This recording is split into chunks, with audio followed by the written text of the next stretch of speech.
ক্ষমা করে দিব। আল্লাহু গফুরুর রহিম, আর আমি হচ্ছে অত্যন্ত পরম করুণাময়,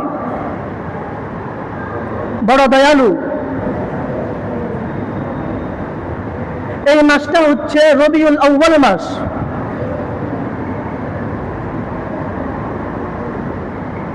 আল্লাহ পাক রব্বুল আলামিন মুহাম্মদ মুস্তাফা সাল্লাল্লাহু আলাইহি ওয়াসাল্লামকে বছরের মধ্যে দুইটি ঈদ দিয়েছেন, দুইটি দিন দিয়েছেন, যে দুইটি দিনের মধ্যে মুসলমানরা ঈদ উদযাপন করবে, ওই দিনগুলোকে উদযাপন করবে, ওই দিনগুলোর মধ্যে খুশি থাকবে। কিন্তু এই রবিউল আউয়াল মাস, এই মাসের মধ্যে নবী করিম সাল্লাল্লাহু আলাইহি ওয়াসাল্লামের জন্ম হয়েছে 63 বছর পর, আবার এই মাসের মধ্যেই মৃত্যুবরণ করলেন। আর নবী করিম সাল্লাল্লাহু আলাইহি ওয়াসাল্লামের জন্মবার্ষিকী হিসাবে এই রবিউল আউয়াল মাসের 12 তারিখের মধ্যে কিছু মুসলমান নামদারি টুপিওয়ালা আরো একটি ঈদ উদযাপন করে। আল্লাহ পাক রব্বুল আলামিন নবীকে দিয়েছেন দুইটি ঈদ, আর নবীও হাদিসের মধ্যে বলে দিলেন যে আমার উম্মতের মধ্যে তোমাদেরকে দুইটি ঈদ দেওয়া হয়েছে।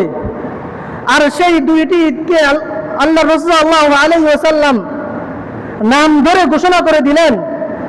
একটি হচ্ছে শাওয়াল মাসের 1ম তারিখে ঈদুল ফিতর, আর জিলহজ মাসের 10 তারিখের মধ্যে যে ঈদটি দিয়েছেন সেই ঈদটি হচ্ছে ঈদুল আজহা।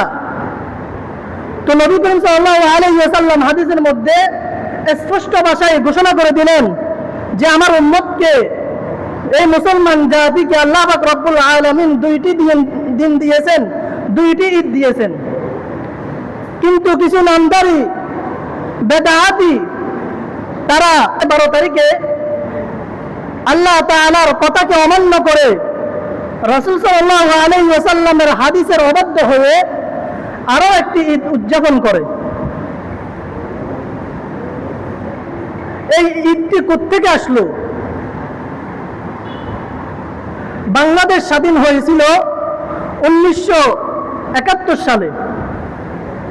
1971 সালের পর 1974 সালে